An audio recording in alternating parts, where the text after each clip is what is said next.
Gabriela está sin voz. Sí, ahora sí ya. Muy buenos días para todos.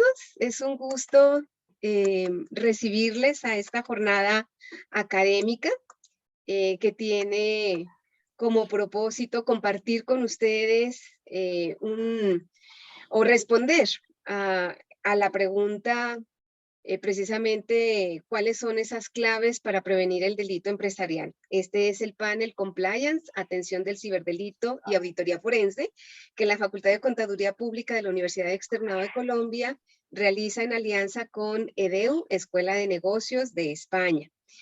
Para conservar la memoria de este evento, les comunicamos que el evento está siendo grabado y posteriormente lo podremos compartir. Ustedes lo podrán volver a escuchar a través de nuestro canal institucional de YouTube de la Facultad de Contaduría Pública. Saludo a todos y quiero ceder la palabra a la doctora María Elena Escobar, decana de la Facultad de Contaduría Pública, quien realizará la apertura de este evento. Doctora María Elena. Muchas gracias, querida Gabriela. Con los buenos días, un saludo especial a quienes nos acompañan hoy también como panelistas, nuestros amigos desde España.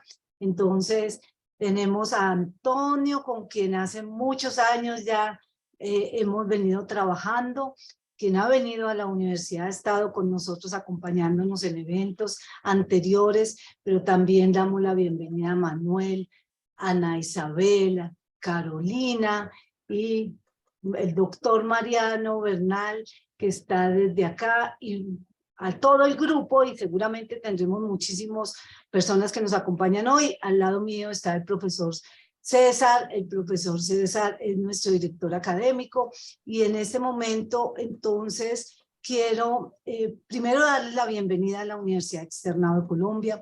Entonces, las personas que se conectan por primera vez a nuestros eventos, que sepan que esta universidad está por cumplir 137 años. Es una universidad, la primera universidad laica privada con sede en Bogotá, Colombia. La Facultad de Contaduría Pública de esta universidad también tenemos bastantes años, tenemos 56 años. Un programa de auditoría forense también que cobija en parte este evento, ¿cierto? Y que es una apuesta que la universidad y la facultad han venido haciendo ya hace un poco, 15 años, 16 años. Tenemos con la especialidad, con el diplomado de compliance también desde el año 2016 estamos. Es decir, que tenemos una historia y una trayectoria en estos temas que nos convocan hoy, que nos permiten esta tranquilidad de dar hoy un paso más, de tener un evento que convoca también a nuestra querida España y a todos los avances también que se tienen allí en los temas de compliance, en los temas de auditoría forense, de delitos, de este tipo, delitos económicos y financieros, como los llamamos acá, pero que son una gran gama y que en el mundo entero cada vez tristemente se presentan más, y por esa razón nosotros tenemos que saber cuáles son esos elementos que permiten también identificarlos, prevenirlos y posteriormente combatir. En este momento entonces, y con esta apertura, los invito a que tengamos una jornada en la que estemos muy atentos, muy pendientes y sepamos todas las posibilidades que tenemos también a nivel empresarial nosotros de esa prevención y ese reconocimiento de esos delitos. Con esto, un abrazo fuerte para todos. Ya tenemos un buen grupo de participantes y se van a sumar seguramente más, que estaremos en estas hora y media más o menos que vamos a estar acompañándolos, pues trabajando este tema que nos compete no solamente a los colombianos, sino también a nivel mundial. Muchas gracias a todos, muchas gracias a nuestros panelistas, querida Gabriela. Con esto entonces hago la apertura de nuestro evento y te devuelvo el uso de la palabra para continuar con nuestra agenda. Un buen día para todos, bonita jornada. Muchas gracias, doctora María Elena. Bueno, les comento cómo va a ser la dinámica del evento. La vamos a organizar. Si podemos apagar micrófonos, por favor, si me ayudan. No, lo mandó en el chat. Sí. Ok, creo que ya estamos aquí con micrófonos apagados, ahora sí. Les comento cómo va a ser la dinámica del evento. Tenemos dos momentos. En el primer momento se hará la presentación de las charlas de nuestros panelistas. Cada uno tendrá 15 minutos para realizar su exposición. Posteriormente tendremos un espacio para presentar las preguntas por parte de quienes nos están acompañando, todos ustedes los asistentes. Por lo tanto, les invito a que sus comentarios, sus reflexiones, sus preguntas, las vayan registrando en el chat para el momento en que se les van a presentar a los panelistas. Entre ambos momentos, tanto las preguntas que ustedes hagan como las presentaciones de nuestros panelistas, vamos a hacer la presentación del Diplomado Internacional de Auditoría Forense y Compliance que hemos diseñado en alianza con EDEU, Escuela de Negocios. Este panel estará moderado por el director académico del curso de Prevención, Detección e Investigación del Fraude de la Escuela de Negocios EDEU, el señor Antonio Gómez López, quien es licenciado en Economía y en Administración y Dirección de Empresas. Adicionalmente, está certificado como examinador de fraude, es socio director de GE Partners y miembro del Registro de Economistas Forenses, del Registro de Expertos en Contabilidad e Información Financiera de España. Bienvenido, profesor Antonio, un gusto saludarlo y compartir este espacio con usted. Bueno, muchas gracias, Gabriela. Muchas gracias, Marilena, por la presentación. Bienvenidas a todos los asistentes. Lo primero que me gustaría es agradecer a la universidad tanto la organización de este evento como la invitación para ser el moderador. Es un placer. La verdad que hoy estoy súper bien acompañado. Voy a presentar a continuación a los tres panelistas de hoy, que son todos ellos pues, profesionales con un amplio bagaje empresarial en las diversas ramas de cada uno de ellos. Y la verdad que yo creo que el evento va a ser súper interesante. Empiezo por Ana Isabel Pérez. Ana Isabel es directora del área de... Lo voy a plantear aquí en pantalla. Es directora del área de Compliance de GE Partners en España. Es licenciada en Administración de Empresas y en Derecho por la Universidad Carlos III de Madrid. También es miembro del Comité de Expertos de la Asociación Española de Normalización y Certificación, que ha elaborado las últimas normas publicadas en materia de sistemas de gestión de compliance y de canales de denuncia. Y asimismo, Ana Isabel cuenta con más de 10 años de experiencia en la implementación, mantenimiento, auditoría y certificación de sistemas de compliance en empresas, así como asesorando en la materia a comités de cumplimiento y compliance officers. Bienvenida, Ana. Y muchas gracias. A continuación, Manuel Huerta es el responsable del Laboratorio de Tecnología Forense de Lazarus, una empresa especializada en ciberseguridad de referencia en España. Ha cursado estudios tecnológicos y forenses y es perito judicial oficial, miembro de Aspejure y especialista en tecnología forense y recuperación de datos, campo en el que cuenta con 25 años de experiencia. Manuel cuenta con un máster de gestión de ciberriesgos y es miembro de la Asociación de Técnicos de Informática y miembro de pleno de Derecho de la Asociación Española de Evidencias Electrónicas. Muchas gracias, Manuel, y también bienvenido. Finalmente, para hablarnos de la contabilidad forense requerida en escenarios de auditoría, contamos con la participación del profesor Mariano de Jesús Bernal, quien es contador público de la Universidad Externado de Colombia, magíster en auditoría de sistemas de la Universidad de Santo Tomás y cuenta con experiencia en el campo de la auditoría forense en la Nacional de Seguros, Superintendencia Nacional de Salud y Contraloría General de la República. Actualmente es consultor en auditoría forense, colaborador de los casos de corrupción en Saludcop, Reficar, Electricaribe y Bioenergía, y docente de la Facultad en la Contaduría Pública de la Universidad Externado de Colombia. Bienvenido, profesor Mariano.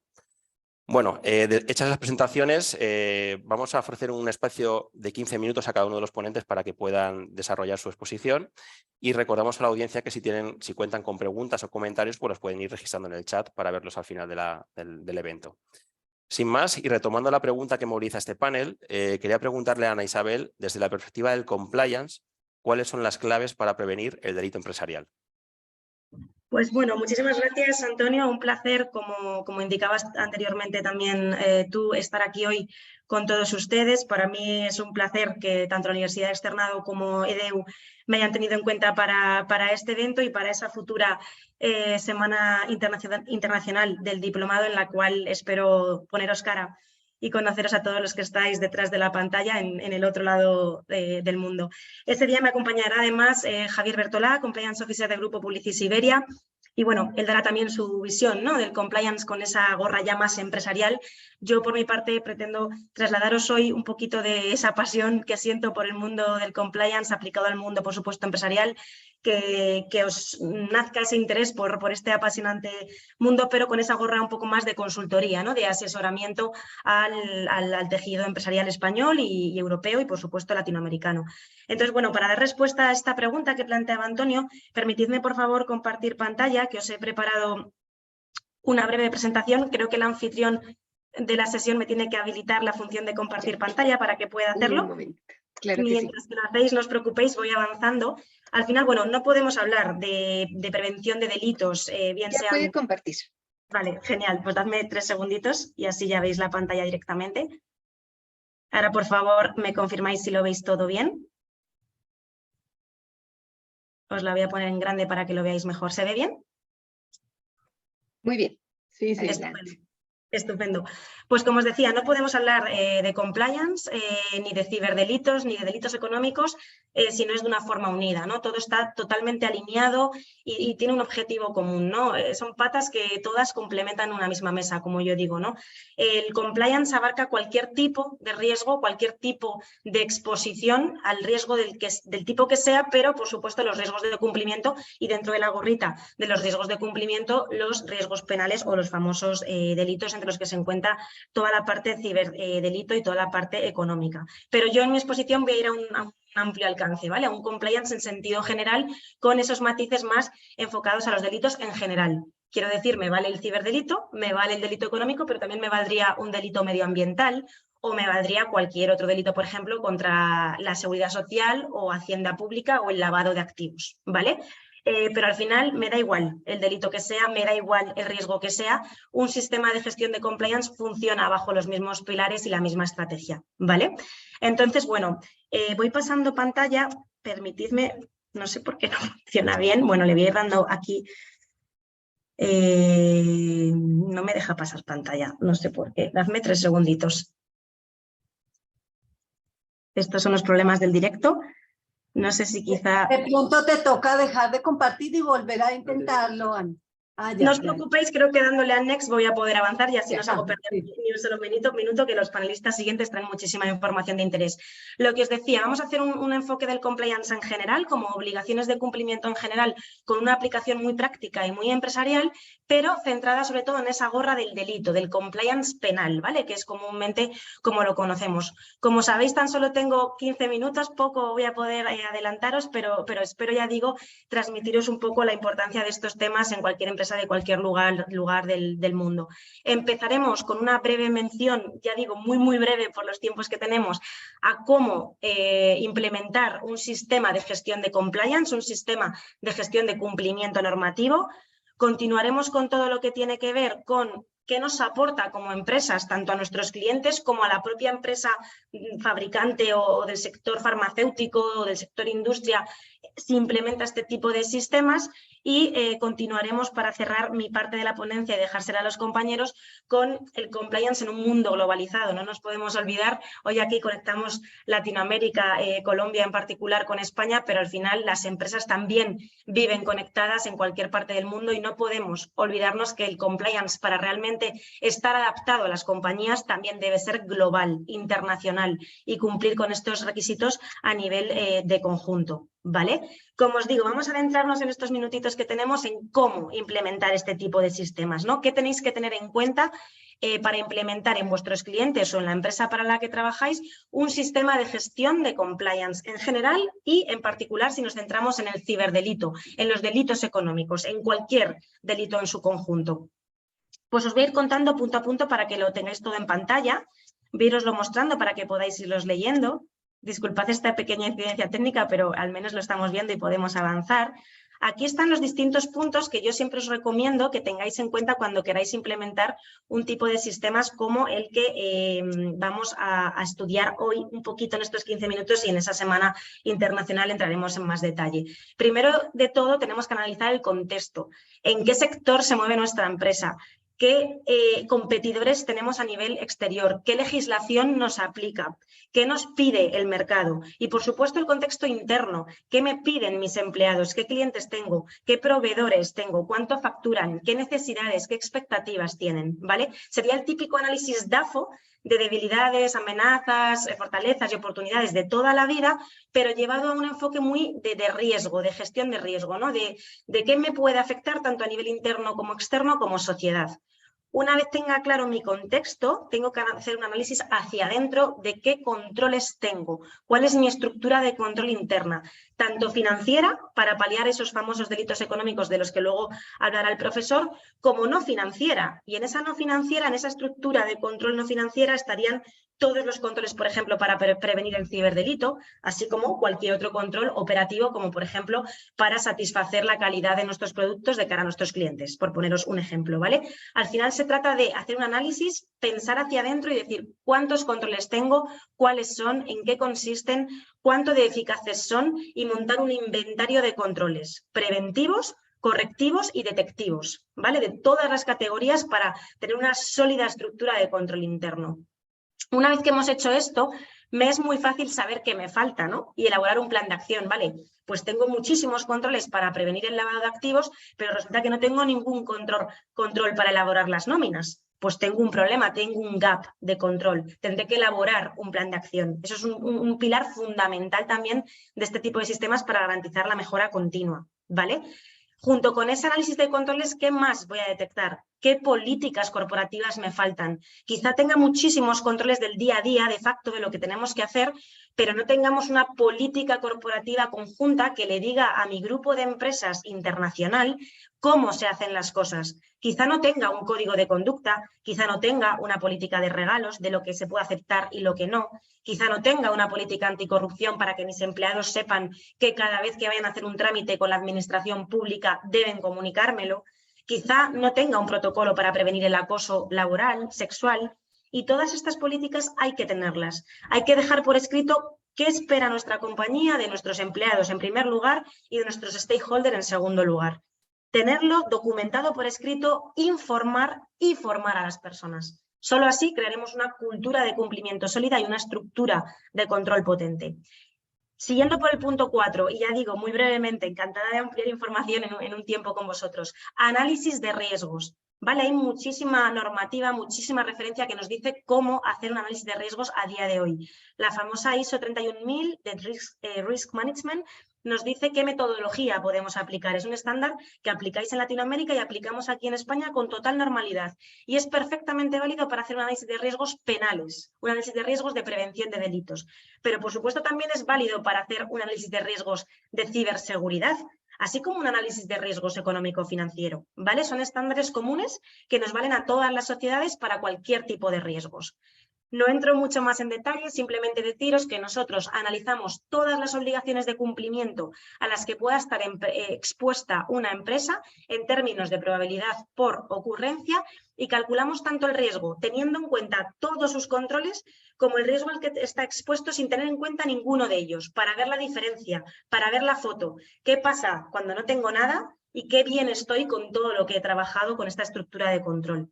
Seguimos, importantísimo, con el punto 5 y el 6, identificar nuestros socios de negocio, con quién nos relacionamos, quién son nuestros accionistas, nuestros inversores, nuestros clientes, nuestros proveedores y aplicar medidas de diligencia debidas. Hay bases de datos hoy en día para consultar los antecedentes de los terceros con los que nos relacionamos. Hay clausulados que debemos obligarles a firmar, hacerles auditorías aleatorias si son terceros críticos para nosotros, ¿no? Hay muchas medidas de diligencia debida que podemos aplicar.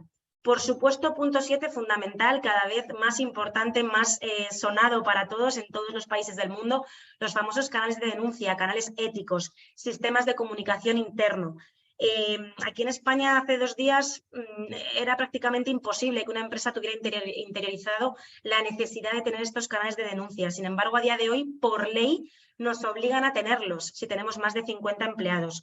En el resto del mundo, si queremos tener un modelo de compliance efectivo, tenemos que tener estos canales de denuncia, tienen que ser enormemente confidenciales, en la medida de lo posible permitir el anonimato y tener protocolos que garanticen su uso, su correcta gestión y la posterior investigación a través de ese equipo de forensic y de expertos que nos ayuden, bien sea con la gorra económica o bien con la gorra tecnológica.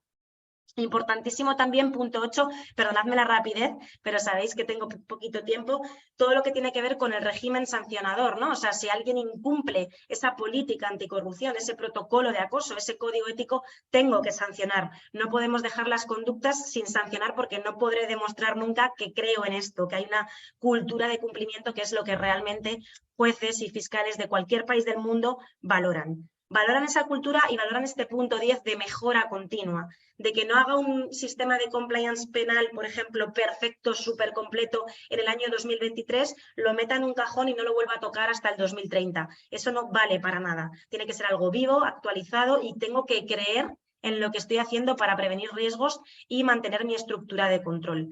Y lo más importante, alguien tiene que encargarse de todo esto, ¿no? Al final, por mucho que hagamos, si dentro de la organización no se asigna una persona responsable de ello, aunque se ayude de un externo, pero si no hay un responsable interno de todo esto, no vamos a conseguir ningún objetivo de cumplimiento ni de gestión de riesgos, ¿no? Esta figura es el famoso oficial de cumplimiento, compliance officer, comité de cumplimiento, compliance committee, cada empresa lo llama como quiere, pero tiene que ser una persona o un grupo de personas que tengan autonomía e independencia para la gestión de sus riesgos corporativos en general y penales en particular, ¿vale? Dicho esto, muy importante, ¿qué nos aporta, ¿no? el compliance como empresa? Esto es importante tanto para los que vais a prestar este servicio a vuestros clientes como para la propia empresa que decide implementar este tipo de sistemas. Pues bueno, os pongo algunos puntos en pantalla, ¿no? Lo más importante, nos permite eximir responsabilidades de nuestra empresa, nuestros directivos y nuestros administradores.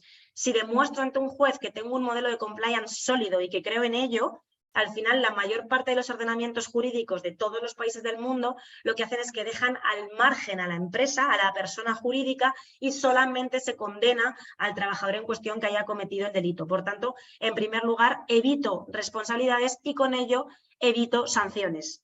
Normalmente son multas, una sanción puramente económica, pero puede haber muchas más.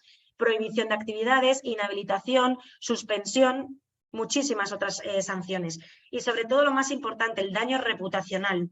Eso es un intangible de incalculable valor que una vez que sucede, se materializa ese riesgo, ese ciberataque, ese delito económico financiero, tenemos que armar toda esa estructura, esa defensa legal de lo bien que hemos hecho todo hasta ese momento y que ha sido un tema absolutamente puntual y que no podemos controlarlo todo y que por eso ha pasado. No ha sido dejadez, no ha sido falta de diligencia y no ha sido falta de control interno. ¿Vale? Ahí tenéis más puntos, crear esa cultura de cumplimiento, retener talento. Nadie quiere trabajar en una empresa corrupta, nadie quiere trabajar en una empresa que no sea seria, que no sea ética. Al final atraemos y retenemos el talento y en definitiva garantizamos la mejora continua de todos nuestros procesos internos porque veo todos mis controles, veo todos mis procesos y veo dónde tengo el gap, la deficiencia de control. Último bloque normativo y doy paso a bloque explicativo y doy paso al compañero Manuel. La globalización, no me quiero olvidar de esto, como decía, Latinoamérica y España hoy juntos en esta sesión para hablar de compliance, de ciberdelitos, de delitos económicos, de forensic, de fraude. Lo mismo pasa en las empresas, ya no hay cliente que te diga yo solo opero en España, quizá tenga sedes fuera de España, pero es que si no son sedes seguro que algún cliente o algún proveedor lo tiene fuera. Lo mismo pasa de Latinoamérica hacia acá, ¿no? Todos estamos relacionados, globalización. Y esto al final tiene que afectar al compliance. En mi análisis de contexto tiene que tenerse en cuenta este matiz. Os traía aquí a colación, ¿no? Somos 194 países soberanos, cada uno de nosotros con nuestra propia legislación. Por tanto, implementar un sistema de gestión de compliance conjunto que nos valga para todas nuestras filiales en el mundo es todo un reto, ¿no? Hoy no os puedo contar toda mi experiencia en estos temas, ojalá tenga oportunidad de hacerlo en persona, pero os aseguro que es un reto fácil de ejecutar si se le dedica tiempo, recursos y expertos en la materia, pero desde luego que es un reto. ¿Cómo lo enfocamos nosotros? Muy rápidamente y sin entrar en detalle, basándonos en normas ISO, en estándares internacionales. Ya hay muchísimas que por suerte se pronuncian en todo esto de compliance. Tenemos la 37.301 sobre compliance en general, cualquier riesgo de cumplimiento, sea del tipo que sea. Tenemos la ISO de corrupción, anti-bribery, tenemos una ISO específica de canales éticos, tenemos otra de buen gobierno, de debida diligencia, tenemos la de gestión de riesgos. En resumen, tenemos multitud de estándares internacionales y globalizados que nos pueden ayudar a montar este sistema global de cumplimiento que nos afecta a todo nuestro grupo empresarial. Y sin entrar en muchos detalles, y con esto termino, aquí en resumen, como sabéis, las ISOs se basan en liderazgo, gobernanza y cultura, ¿vale? No hay prevención de riesgos sin estos tres elementos de liderazgo, gobernanza y cultura. Y en resumen, lo que más os quiero trasladar hoy es como las pinceladas principales de este reto, ¿no? De los puntos principales a tener en cuenta para llevarlo a cabo. Os las pongo en pantalla. ¿Qué defendemos nosotros? Hagamos un único sistema de compliance, un único modelo para todas nuestras sociedades del grupo, para todo nuestro mundo, estemos donde estemos. Me da igual China que Pekín, que Colombia, que México, me da igual donde esté, un único sistema para todas mis sociedades, con unas políticas corporativas conjuntas, iguales para todos, con un mismo canal ético, con un mismo comité de cumplimiento, con un mismo plan de formación, sensibilización y comunicación. Y ya luego bajémoslo a las particularidades. A lo mejor podemos incluir una persona, un delegado de cumplimiento, que es como se llama, en ese comité de cumplimiento que representa a cada mi filial, pero todo bebe y sube a un único comité que corporativiza a todo el grupo. El canal, igual, lo suyo es que tengamos uno solo y que a él puedan acceder todas nuestras sociedades. ¿Cuál va a ser la principal diferencia? Y así debe ser siempre, y es el verdadero reto, el análisis de riesgos. No es lo mismo la legislación colombiana que la española, es distinta, pero sí que es cierto que ambos condenamos un delito medioambiental. Puede que vosotros lo hagáis de una forma y nosotros de otra, pero el delito medioambiental se condena. ¿Qué pasa? Volvemos a tener estándares que nos ayudan a regular todo esto. En temas medioambientales, la ISO 14000. En temas de ciberseguridad, con el que va a explicar el compañero Manuel, la ISO 27000. En temas de calidad, la 9000. Y así por cada temática. Es decir, y en conclusión, aunque tengamos un sistema único, con unas políticas y un tronco común único, puedo hacer un análisis de riesgos diferenciado para cada sociedad y una estructura de control diferenciada para cada sociedad si me alimento y utilizo y me beneficio de estos estándares ISO. Por supuesto, el plan de acción también siempre tendrá que ser diferente para cada filial. Unos tienen unos riesgos, otros tenemos otros. Quizá hay un país que sea mucho más corrupto que el de la otra filial, pues tendrá que hacer más incidencia en el riesgo de corrupción. ¿Vale? Pero pasando porque los riesgos, los controles y los planes de acción tienen que ser distintos, aunque nos basemos en esos estándares internacionales, todo lo demás puede ser único y común, trabajando siempre en estándar ISO. ¿Vale? Espero haberos ilustrado con esta información un poquito de este apasionante mundo del compliance. No me queda mucho más tiempo, si no me equivoco, Antonio, eran 15 minutos. Entiendo que tengo que dar paso a mi compañero Manuel Huerta. Ha sido un placer, pero ya digo, para mí el verdadero placer será acompañaros en esa Semana Internacional del Diplomado y trasladaros toda mi experiencia y la de mis compañeros en este apasionante mundo del compliance. Gracias. Pues nada, muchísimas gracias. Muy bien aprovechado los 15 minutos. Has dado muchísima información muy útil. Yo creo que ha sido una ponencia muy interesante. Y bueno, pues a continuación le cedemos la palabra a Manuel. Y a Manuel le quería lanzar la siguiente pregunta. En relación con la atención del ciberdelito, ¿qué aspectos clave deberán de tener en cuenta las organizaciones para prevenirlo? Bueno, pues nada, voy a empezar evidentemente agradeciéndoos a todos la oportunidad para estar aquí, no solo a los que nos brindan la oportunidad de estar, sino a todos los que se suman demostrando que tienen interés en este tipo de actividad. Yo no voy a negar que a mí esto me apasiona, tú ya lo sabes y bueno, es una cosa que no dejamos de hacer. Lo primero que hay que tener en cuenta para establecer cualquier tipo de prevención es entender cómo cambia el paradigma de la delincuencia.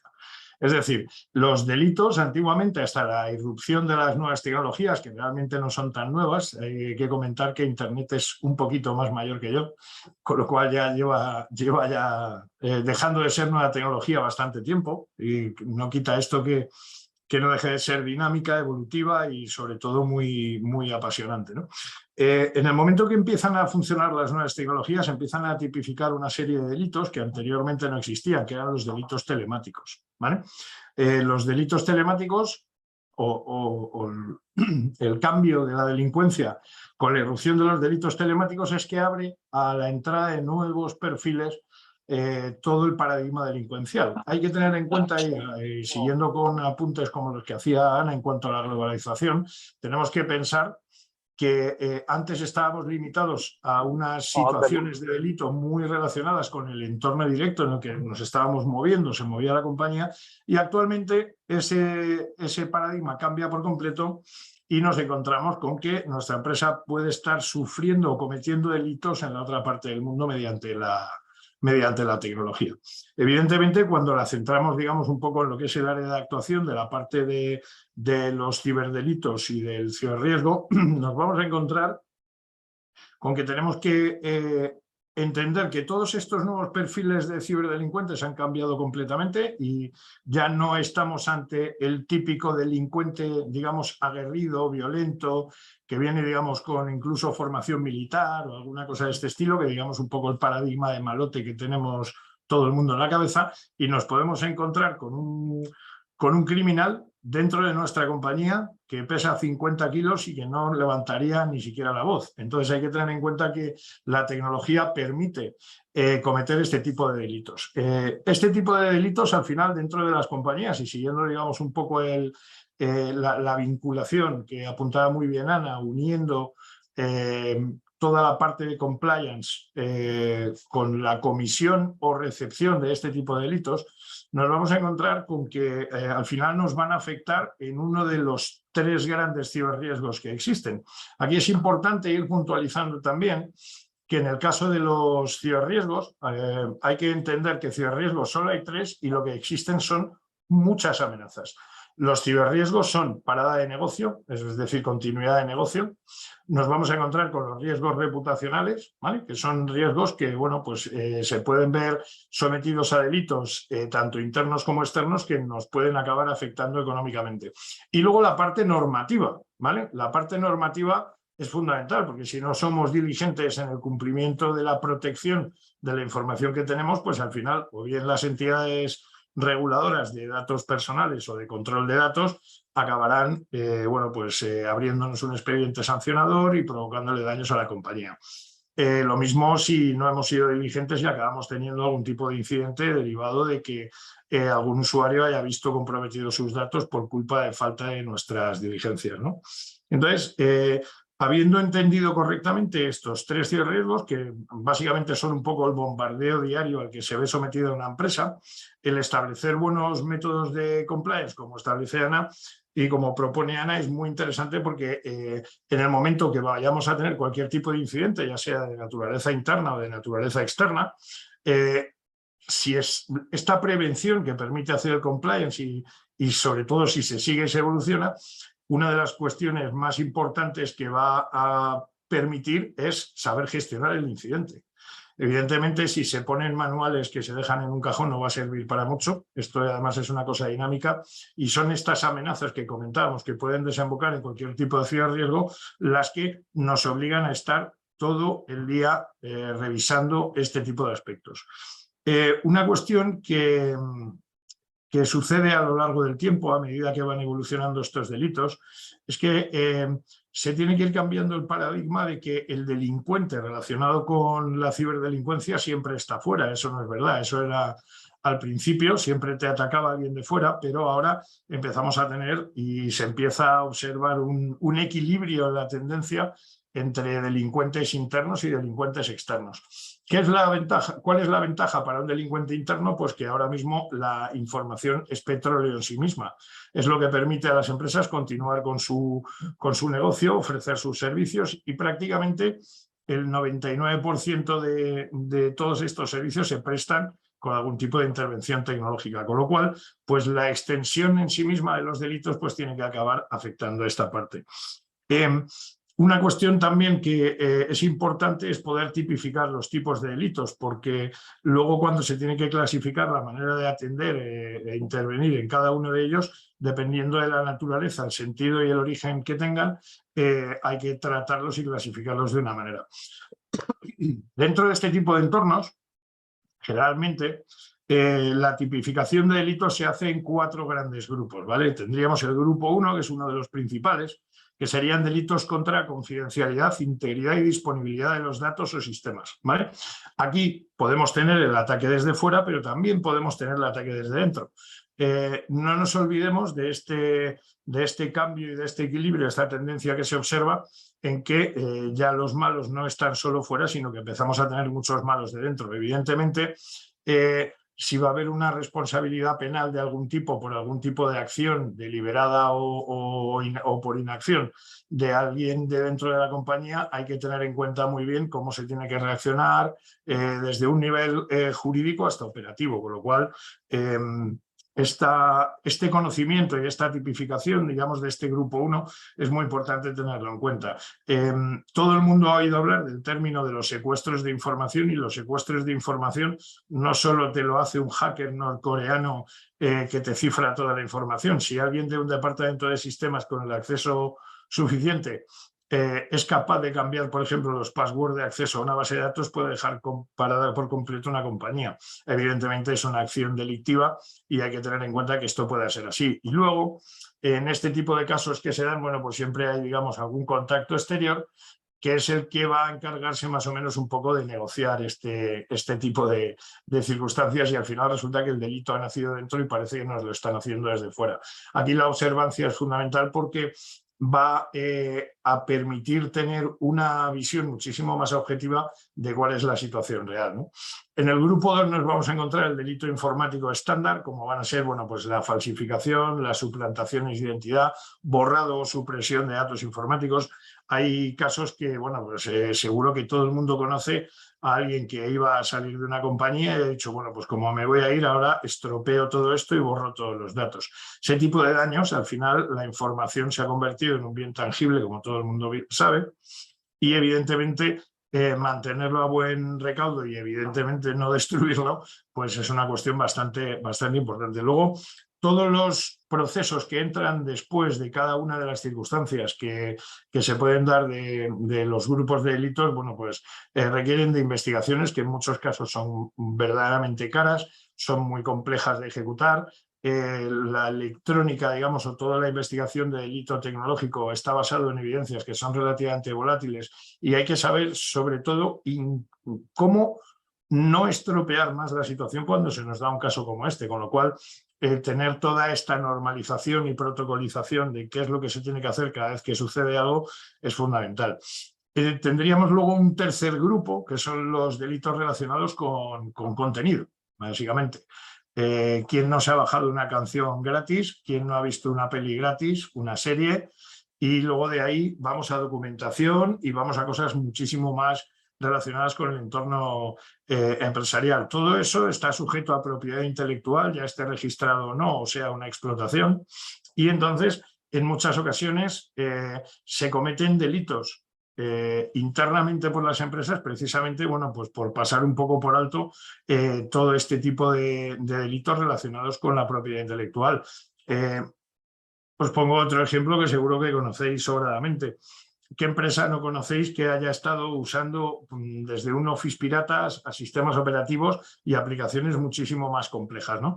Evidentemente, pues luego la responsabilidad civil derivada del uso y explotación de este tipo de material protegido por propiedad intelectual sin la debida licencia, pues al final acaba metiendo a la compañía en un problema, en muchos casos, multimillonario. Nosotros esto lo contamos por experiencia, porque la verdad es que aunque parezca que ya se tiene muy bien asumido lo que es el valor de una licencia y de lo que es la propiedad intelectual, pues bueno, pues hay compañías que esto o lo ven un poco más a la ligera o bueno, pues pretenden, digamos, llegar a meta sin pasar por la casilla de salida. Todo el mundo tiene muy psicosomatizado que si no te compras el ordenador no puedes utilizarlo, pero en el caso del software da la sensación de que es un delito que no le duele a nadie, pues no es lo mismo comprar un ordenador robado que piratear el software, y luego pues acabamos teniendo este tipo de problemas. ¿Qué sucede? Que cuando la empresa es la que se dedica, por ejemplo, una productora de televisión le piratea la señal de Netflix o cualquier señal de streaming en satélite, pues al final le acaba haciendo unos daños tremendos, y es una cuestión que también hay que hay que ver muy bien cómo protegerla desde dentro y evidentemente pues hay que invertir en sistemas de seguridad y sobre todo luego, en caso de que aparezcan este tipo de incidentes, saber cómo atajarlos. Luego tendríamos un grupo 4 que viene muy relacionado directamente con los delitos relacionados con el contenido, en el que, bueno, pues nos vamos a meter con problemas de infracción de la propiedad intelectual. Bueno, pues desde voy a montar una página web, bueno, pues se la copio a otro que esta me gusta y yo luego cambio mis productos y los pongo aquí. O sea, todo este tipo de cosas hay que tener muy claro que parece que son delitos en los que no hay... no es un delito grave, no son delitos de sangre, no son delitos contra las personas, pero siguen siendo delitos, porque si pudiéramos copiarnos el coche a medida que lo vemos, pues nadie se compraría el coche que se compra, pues todo el mundo querría el mejor que hubiera y simplemente lo copiaría, ¿no? Entonces, evidentemente, pues eso va un poco en contra de lo que es el desarrollo y la evolución empresarial y evidentemente hay que mantener una conciencia y una ética sobre todas las acciones que hace la compañía, más que nada porque, bueno, uno de los cambios también que hay últimamente es precisamente el giro a lo que son programas ODS de desarrollo sostenible y, bueno, pues que ya los propios usuarios están eligiendo en función de la ética que se le identifica a la compañía por debajo, comprar en un sitio o comprar en otro simplemente por eso. Con lo cual, al final, todos estos programas en los que bueno, pues se ve una efectividad y una ética trabajando y además se publica, pues evidentemente hacen que la empresa tenga una evolución muchísimo más positiva, ¿no? En el tema, por ejemplo, de los ataques reputacionales, bueno, pues quién no ha visto o oído campañas en los que Nike estaba utilizando menores de edad en Malasia o determinada cadena de hamburgueserías utiliza carne de dudosa procedencia. Luego, prácticamente en ninguno de estos casos ha habido una sentencia en contra de esto, con lo cual vigilar también las campañas de viralización que se pueden hacer en torno a los ataques reputacionales, que es un tipo de ataque muy peligroso de controlar, porque es un ataque en el que no están atacando el entorno físico o el entorno perimetral de la compañía, tampoco es alguien desde dentro, y en cualquiera de los casos generalmente suelen corresponder a ataques de la competencia y demás. Ana apuntaba antes muy bien que era importante conocer la competencia, conocer los clientes con los que se trabaja, y los proveedores, porque bueno, pues al final un proveedor o una entidad que está dando servicio a una compañía también puede ser retirada y también puede tomar las represalias o no tomarse suficientemente bien todo este tipo de cosas. Bueno, pues todo esto compone un ecosistema de delitos, y ya por ir acabando, compone un ecosistema de delitos que son identificables, tratables y sobre todo judicializables. Nosotros nos apasiona mucho, como nos decimos nosotros, coger al malo es una cosa que nos encanta y además cuanto más difícil nos lo ponga, como que más nos gusta, que para eso estamos, digamos, un poco en este paradigma de los frikis tecnológicos, que nosotros ya lo vemos con muchísimo cariño y que estamos encantados de seguir aquí, bueno, pues esperamos que podamos compartir en persona toda la vivencia y toda la experiencia que tenemos, que creo que es de bastante referencia, y poder hacerlo en persona sería una cosa maravillosa. Así que, bueno, creo que he llegado al tiempo justito, perfectamente Manuel. Sin pisar igual y que Ana, respetando a los demás. 15 minutos extraordinariamente bien aprovechados y muy preciso en los tiempos, así que también se agradece muchísimo. Muy bien, pues para concluir esta parte de las ponencias, quisiera trasladarle al profesor don Mariano la siguiente pregunta. ¿Cómo deberá manejarse el ejercicio de la contabilidad forense dentro de la auditoría para que las empresas puedan prevenir el delito? Bueno, muy buenos días para todos y para la Universidad Externado la invitación que me ha hecho. Con mucho gusto estaré atento a todas las vicisitudes que se dan en este campo del fraude. Felicito a mis antecesores, a Ana Isabel y a Manuel, porque me han dado una muy buena introducción al tema que vamos a tratar.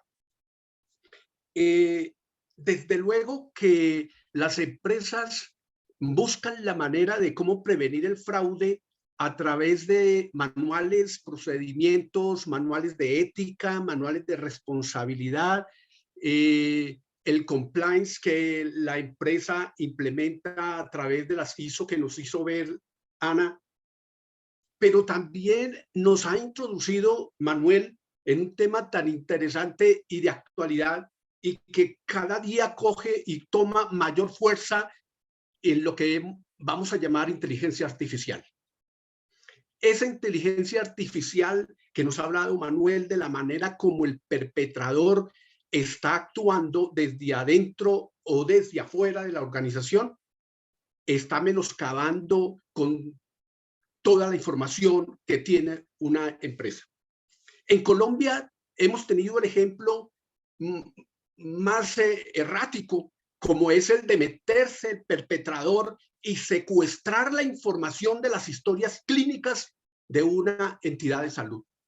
Es llegar a un punto en donde, es decir, para ninguna persona cabe secuestrar una información tan vital como es el riesgo salud de una persona. Y sin contar con todos los demás de tipo financiero que se han dado aquí en Colombia y que hemos escuchado a nivel mundial. Entonces, ¿qué hacer? ¿Cómo actuar? Me voy a permitir hacer aquí unas diapositivas que tengo. Sí, me cuentan si la están observando.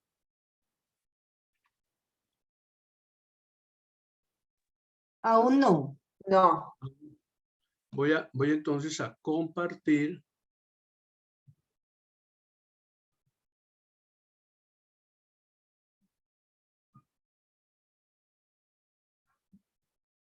Acá.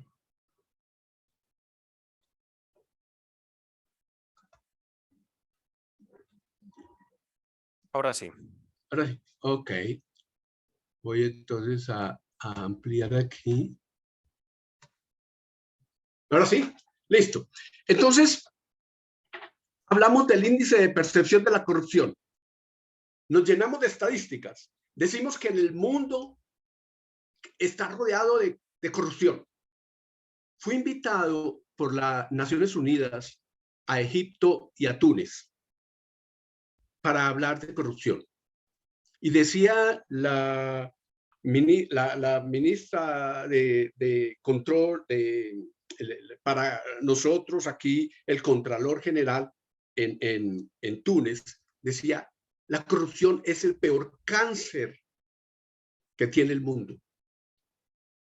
¿Cómo logramos combatirla? ¿Cómo logramos decir riesgo cero? No podemos decir corrupción cero. Siempre va a haber corrupción. Pero entonces, ¿qué está pasando?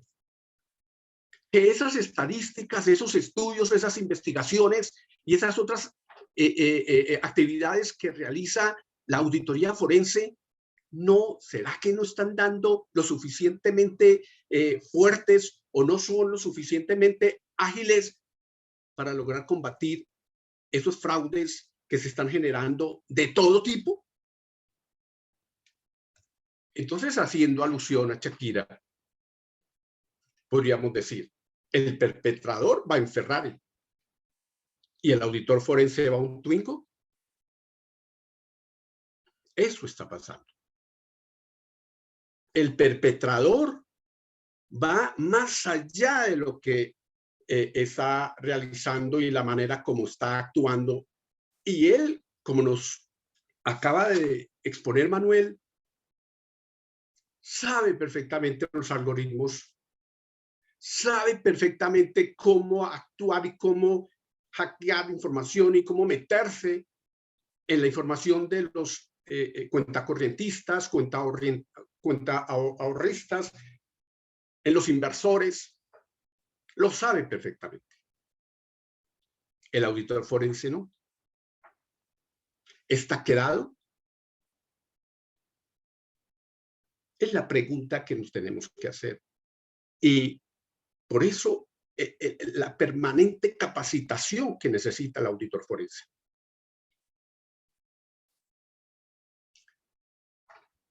volviendo a Shakira, el Rolex. El Rolex dice es un reloj que debe funcionar perfectamente y conservar su belleza. Eso es la auditoría forense. Es un mecanismo, es una mecánica, es una herramienta, es un dispositivo que tiene la empresa con la cual debe contar para formar ese grupo, así como vemos ese reloj todo integrado, es un grupo que debe formar parte para sacar adelante ese proceso al cual, como hemos dicho, ir a un juicio penal o ir a un juicio civil. Entonces, actúa la contabilidad forense. Pero contabilidad forense no es como el pensar de las personas que tiene que o lo relaciona con los muertos. Desde luego que forense es muerto. Es la investigación que hace el forense médico con la finalidad de establecer cuáles fueron las causas de los suicidios. Y entonces, ¿qué es la contabilidad forense? Para una distinción clara, son los documentos que soportan el fraude que cometió el perpetrador. Es la evidencia clara, sustentable, el medio de prueba que debe ir a juicio para que el juez, en su mejor saber y entender y la sapiencia que tiene, juzgue en forma justa la verdad de los hechos. Y entonces, todos podemos practicar contabilidad forense. Ese contador forense al quien tenemos que formar, así como me ha tocado presidir a los juicios en sala, en las audiencias a las que he tenido que estar en Salucó, me he dado cuenta de las diferentes herramientas en las que el contador perito debe llevar para formular su peritazgo y demostrar bajo la evidencia y con los documentos y con los medios de prueba el hecho perpetrado. Esas herramientas que usa el contador son las que en forma permanente y forma tácita debe utilizar ese contador con el conocimiento y bagaje total y actualizado de la información, porque nos preguntamos,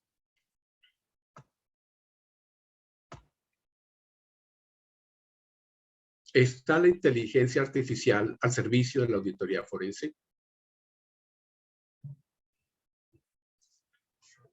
En Colombia, por ejemplo, hablamos de la población. Cuando trabajé con la Superintendencia Nacional de Salud, me llevé una sorpresa muy grande. La información que reporta la Registraduría Nacional del Estado Civil de todos los colombianos es sustancialmente diferente a la población que maneja la base de datos de salud de la entidad encargada en Colombia de manejarla, que es ADRES. ADRES maneja la salud de todos los colombianos. Y es más actualizada la información de base de datos de ADRES que de la registraduría. Porque entonces, ¿qué ocurría? ¿Cómo perpetra? El perpetrador sabe perfectamente que la base de datos de la registraduría, al no estar actualizada, cobra la salud de muertos. Entonces el Estado está pagando una salud de muertos. Porque en la registraduría aún están vivos.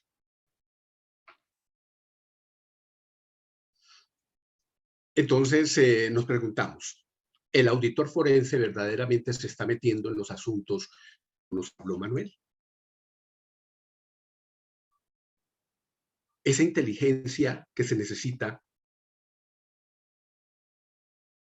que no es artificial, que es mental, que es la persona quien actúa con la finalidad de detectar. Decimos, la auditoría forense detecta, investiga y previene. Al detectar, no es la tarea del auditor forense, porque el auditor forense, su tiempo vale mucho oro. Entonces, nos vamos a lo que nos explicó Ana. ¿Está el compliance verdaderamente integrado dentro de la empresa que nos permite esa detección? Entonces, en Colombia tenemos un caso particular y que es conocido a nivel mundial, Interbolsa. ¿Quién está en la cárcel? El oficial de cumplimiento. Porque no cumplió con los requisitos que la ley le ordenaba para denunciar, como nos dijo Ana. La mejor forma de detectar un fraude es la denuncia. Y qué bueno que en España lo hayan hecho anónimo. Porque si denunciamos en Colombia, ¿cuál es su nombre? ¿Qué relación tiene usted con esa actividad? ¿Quién está detrás de eso? Entonces, nadie denuncia. Por el temor, por el miedo.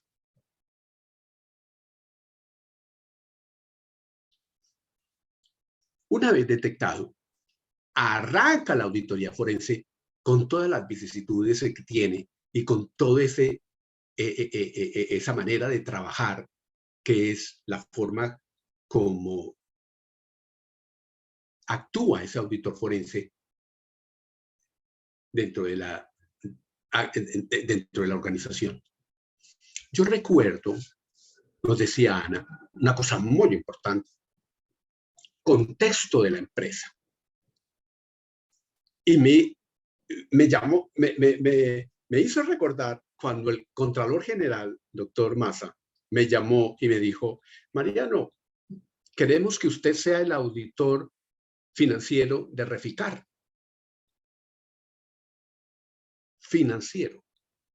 Ah, muy bien. Porque yo le dije, doctor, yo no tengo ni idea cómo se transforma el petróleo en gasolina. Ni idea. Como para ir a trabajar en Reficar, a hacer una auditoría de Reficar. Reficar es la refinería de petróleo de Cartagena. No tengo ni la menor idea. Entonces, ¿cuál fue mi tarea? Estudiar. Estudiar cómo se refina el petróleo para poder entender cómo se contabiliza ese petróleo. Pero muy bien lo dijo financiero, porque es que una auditoría forense no se hace exclusivamente a tipo financiero. El grupo al que pertenecíamos habían ingenieros de petróleos, geólogos, administradores, economistas, abogados. Eso es el grupo interdisciplinario que debe formar parte de esa auditoría forense para hacer ese trabajo que el compliance nos ha ayudado a detectar o que la denuncia ha hecho ya pie dentro de la organización. Y aquí arranca la auditoría forense. Y entonces los financieros tenemos la contabilidad forense. Entonces, ¿la contabilidad forense qué es? Es una herramienta fundamental, es un mecanismo, es el engranaje de ese Rolex que se necesita para poder entrar a obrar dentro de esa auditoría forense para sacar el peritasco o el informe de auditoría final que va a ser el causante de llegar a los estrados penales, a los estrados civiles.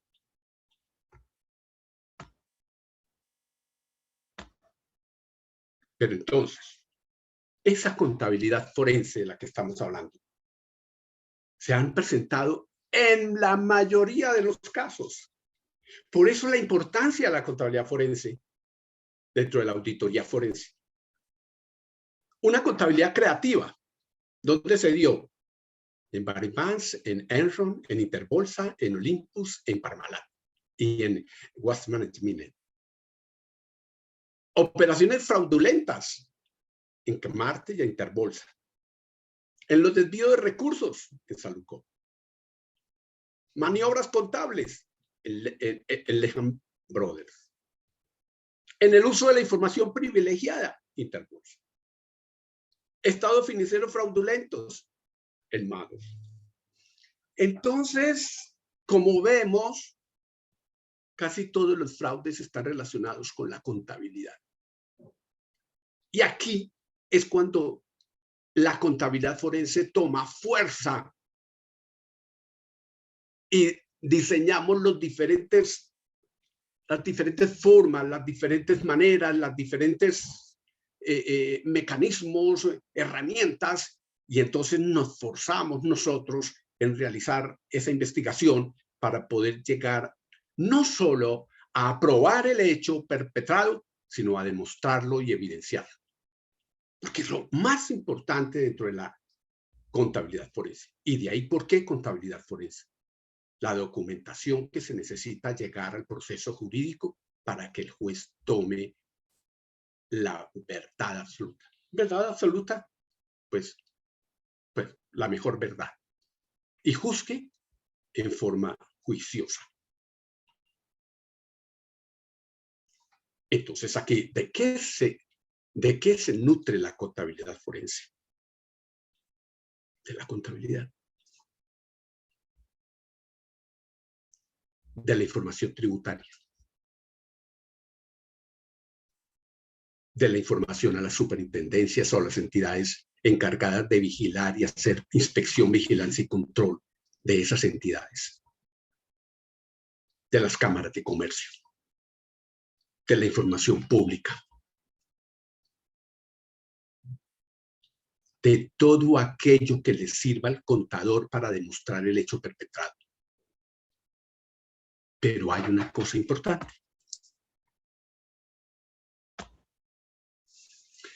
¿Qué otras herramientas puede el contador forense construir? Porque la contabilidad forense no es más sino una serie de herramientas y mecanismos que debe utilizar para demostrar ese hecho. Y entonces, ¿qué podemos decir? Decía Ana Isabel que se busca globalizar a través de las ISO ese sistema de compliance. Y contabilidad ya lo tiene. En Egipto, por ejemplo, con el contador hablamos el mismo idioma. Desde luego no el idioma árabe ni el idioma español. Hablamos del mismo idioma, las NIC. Porque allá están las NIC. En Colombia están las NIC. En España están las NIC.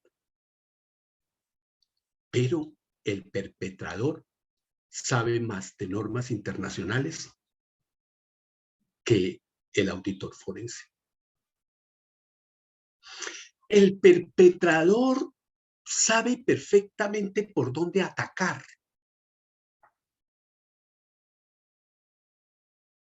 El auditor forense, como dijo un contralor en Colombia, actúa y luego miramos cómo actuó. Entonces, esa globalización que nos habló Ana en contabilidad forense viene a darse en las NIC. Doy un ejemplo. Dice la norma, por ejemplo... Profesor Mariano, le interrumpo un segundito. Estamos ya fuera de tiempo, así que... Todo el tiempo. Bueno, lo lamento muchísimo, pero puede terminar. Sí, doy el ejemplo y termino. NIC 36. ¿Qué nos dice? Deterioro de los activos. El perpetrador interno sabe perfectamente cómo la contabilidad registra ese hecho contable, pero ese mismo perpetrador se puede llevar el activo y hacerlo registrar como cero en la contabilidad a través de esa provisión que ordena la NIC 36. Con esto termino. Muchísimas gracias. Mucho tema tenemos de qué hablar en esto de contabilidad forense. Muchísimas gracias, profesor Mariano. Ha sido igualmente muy interesante su ponencia. Yo creo que los tres temas están interconectados los unos con los otros. Yo creo que ha sido una sesión triple muy interesante porque unas cosas van muy ligadas con las otras. El tiempo ha sido extraordinariamente bien aprovechado por los tres ponentes. Y antes de dar paso a Gabriela, si les parece, hago yo creo que un breve resumen a modo de colofón de lo que han sido las tres ponencias. Con mis notas, por supuesto que cada uno habrá tomado las suyas, pero yo por intentar hacer un broche y un cierre. En la parte de compliance, Ana nos ha destacado lo importante que es el crear una cultura de cumplimiento dentro de las organizaciones. No vale solamente con hablar de papeles y de dosieres, sino que realmente hay que crear esa cultura de cumplimiento a nivel interno en la compañía, que nos permita, por un lado, eximir o atenuar responsabilidades, reducir los riesgos de que nuestras empresas se cometan ese tipo de delitos y, por supuesto, pues mejorar la imagen, ¿no? Y el último mensaje que nos trasladaba Ana era el de la globalización, que ahora remarcaba el profesor Mariano, lo importante que es que lo que se haga en una empresa tenga, digamos, esa transversalidad en todas las filiales que pueda tener la compañía a nivel global y no solamente en sus propias filiales, sino también con esos terceros con los que se relaciona. En el área de ciberriesgos, Manuel nos ha precisado los tres tipos de ciberriesgos que hay, que son uno el que tiene que ver con la parada de negocio, sumamente importante, lógicamente. Otro, no menos importante, que tiene que ver con los riesgos reputacionales. Y un tercer ciberriesgo que tiene que ver con todo lo que relacionado con el cumplimiento normativo, que ya empezamos a conectar con la parte del compliance, ¿no? Un área conectada con la otra. Nos hablaba Manuel de lo que ha cambiado el tipo y el perfil de ciberdelincuentes. Ahora los hay internos y externos, con todo tipo de perfiles, absolutamente deslocalizados a nivel geográfico. Y nos planteaba 4 tipos de delitos que tipificaba en 4 categorías. Uno que tenía que ver con los que atentan contra la confidencialidad y la disponibilidad de los datos. Otro que tiene que ver con los delitos informáticos pues, estándar de toda la vida, ¿no? Lo que es la suplantación de identidad, el borrado masivo, la manipulación de documentos. Una tercera categoría que tiene que ver con la descarga de contenidos ilegales o el uso de software sin licencias. Y una cuarta categoría que tiene que ver con infracción de la propiedad intelectual. Los plagios, fundamentalmente. Y terminaba Manuel con la frase: los delitos son identificables, tratables y judicializables. Finalmente, el profesor don Mariano nos hablaba de la importancia de que no sea el auditor forense el que se dedique a detectar, sino que, volviendo al paso previo, son esos sistemas de compliance los que deben de poner los medios y las herramientas para detectar esos fraudes y destacaba el profesor don Mariano la importancia de los canales de denuncia. Planteaba que a continuación, una vez que se detecta a través de esos mecanismos ese fraude, es cuando los auditores forenses deben de actuar y de investigar ese fraude, ese delito. Recalcaba la importancia de que dentro de ese equipo de trabajo de auditores forenses hubiese distintos perfiles, que fuese un equipo multidisciplinar. Y finalmente concluía con, precisando que la contabilidad forense, para los que nos dedicamos, yo también soy economista, a la parte de la auditoría forense de la parte financiera, es la herramienta que nos permite a los auditores forenses el obtener pruebas y evidencias del fraude financiero con el objeto de poderlo peritar y presentarlo ante un juez. Seguro que me estoy dejando muchas cosas, pero yo creo que como resumen de las tres ponencias, yo creo que nos deja las ideas muy claras a todos los asistentes en el día de hoy. Y sin más, quisiera ceder la palabra a doña Gabriela para que nos cuente un poquito acerca del diplomado que ha organizado la universidad y que seguro que es realmente interesante. Muchas gracias, profesor Antonio. Pues sí, quiero ahora presentarles este diplomado, el Diplomado Internacional de Auditoría Forense y Compliance que hemos desarrollado en alianza con EDEU, Escuela de Negocios. Rápidamente les comparto mi pantalla. Es una iniciativa académica que tiene mucho que ver precisamente con lo que hemos escuchado el día de hoy en nuestra sesión. ¿Me pueden, por favor, indicar si ya se está viendo? Sí, señora, ya. Bueno, ¿cuál es el objetivo de este diplomado? Tiene básicamente 5 objetivos. Primero, que se conozca el marco legal del cumplimiento normativo que está asociado precisamente al fraude y la corrupción. Eso es fundamental para poder hacer auditoría forense y cumplir con toda la normatividad. Actualizarnos en el tema del manejo de la prueba y las reglamentaciones, todo el proceso que se hace en todo el proceso de cadena de custodia. Desarrollar habilidades para la prevención del riesgo mediante la identificación de actividades ilícitas, y esto lo lograremos a través de actividades prácticas que se desarrollarían en uno de los módulos, reconocer las fortalezas y las debilidades que cada participante tiene, que están desarrolladas o relacionadas con la entrevista forense y la elaboración del informe pericial, y una vez identificadas esas fortalezas y debilidades, pues apoyarlos en esas buenas prácticas del rol que tienen como auditor forense a través de diferentes actividades, tanto en la preparación de los informes de juicio oral, el rol de testigo experto, elaboración de informes de refutación, preparación de entrevistas para poder identificar algunos perfiles que podrían ser delictivos en ese sentido. Eso es el objetivo de nuestro diplomado internacional. Es un diplomado que tiene 90 horas, se desarrollará en 2 modalidades. Tenemos 2 módulos, el módulo 1 y 3, que se van a desarrollar en modalidad en línea totalmente, tanto para las personas, no importa dónde se estén conectando, en qué parte del mundo se estén conectando, ellos se desarrollarán en línea. Y el módulo 2 será híbrido. Es un módulo que está previsto con una semana internacional a vivirse del 27 al 31 de marzo en Madrid y que será coordinado por la Escuela de Negocios EDU. Precisamente será el módulo número 2, Ciberdelito y Compliance, en donde tendremos el gusto de que nuestros profesores, tanto en Ciberdelito como en Compliance, serán nuestros panelistas. Y en el módulo 1 nos estará acompañando también el profesor Mariano, junto a otros profesores, de acuerdo a su experiencia. Este diplomado inicia el 23 de marzo, termina el 3 de junio, y personas que estén interesadas en tener esa vivencia de Semana Internacional podrán vivir allá las sesiones de manera presencial. Quienes quieran participar en este diplomado, pero no puedan realizar su viaje a Madrid, vamos a estar transmitiendo todas las sesiones en modalidad en línea. Por eso hablamos de que es un modelo híbrido. Este diplomado maneja 3 módulos. El primero, fundamentación legal, contable investigativa. El segundo, ciberdelito y compliance. El tercero, herramientas prácticas en auditoría forense, en donde se van a jugar precisamente los roles que son necesarios para que ustedes puedan después desarrollar esas habilidades que sean necesarias. ¿A quiénes va dirigido este diplomado? Para todas aquellas personas que estén interesadas en conocer aspectos que estén asociados a la identificación de comportamientos delictivos, a cumplir normativas, a la preparación de esos informes que se requieran luego de que un riesgo se haya materializado y que se tenga que preparar un informe para la fiscalía. Es un campo amplio, ya no podríamos hablar solamente de auditores forenses o de contadores o de abogados, porque nos encontramos hoy en día que hay economistas, ingenieros, administradores, los perfiles son muy amplios. Entonces es una posibilidad abierta para todo aquel interesado en estos temas de auditoría forense y compliance.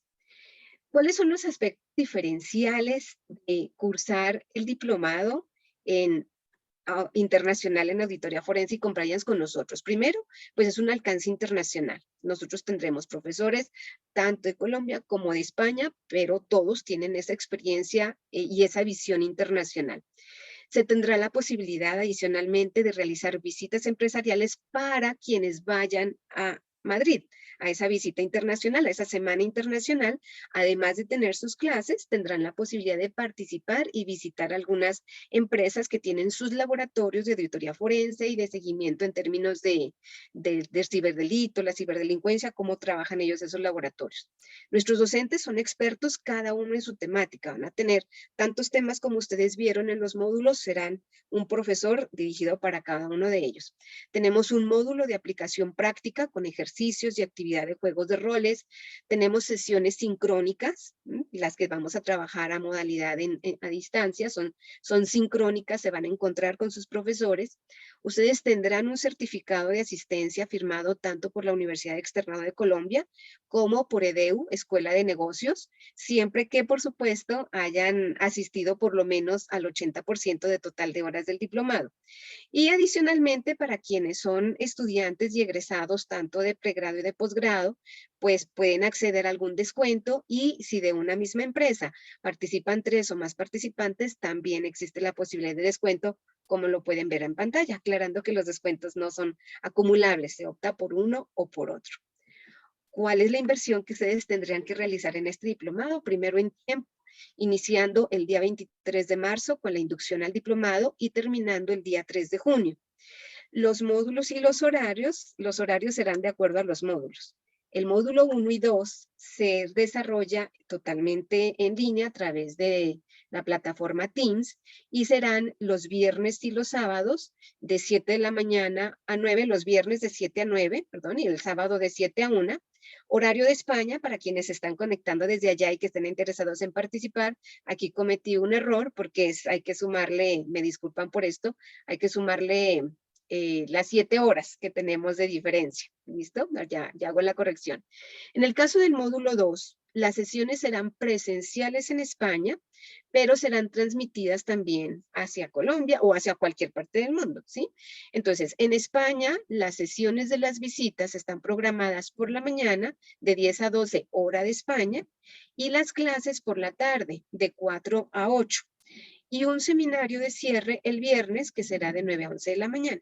Quienes estén conectados, que no puedan asistir a la Semana Internacional, la sesión será en el horario de Colombia, de lunes a jueves de 9 a 1, y el seminario es de 2 a 4 de la mañana. Eso es de madrugada, pero entonces quien no se pueda levantar, que no quiera hacer ese esfuerzo porque no pueda, vamos a grabar ese seminario y después se les va a compartir para que ustedes puedan asistir a la sesión.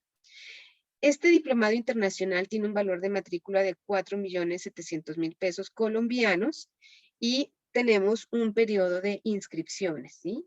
Este periodo de inscripciones y de matrícula cierra el 10 de marzo. Nosotros necesitamos conocer quiénes son las personas que van a participar, cuántas personas van a estar en Madrid para poder preparar toda la logística. Si ustedes están interesados en participar, sabemos que algunos de los que nos están acompañando ya se han inscrito, entonces hay que ir avanzando en el proceso de matrícula para lograr conformar el grupo y puedan participar. Ahora acá en el chat les voy a incorporar los datos que les acabo de que están viendo aquí en pantalla para que puedan recibir más información, y les proporciono también el enlace de inscripciones para este diplomado que esperamos sea de su interés y puedan interactuar, entre otros, con los panelistas que nos han acompañado el día de hoy. Quiero aprovechar para invitarlos, por favor, para que registren su asistencia de participación a este panel.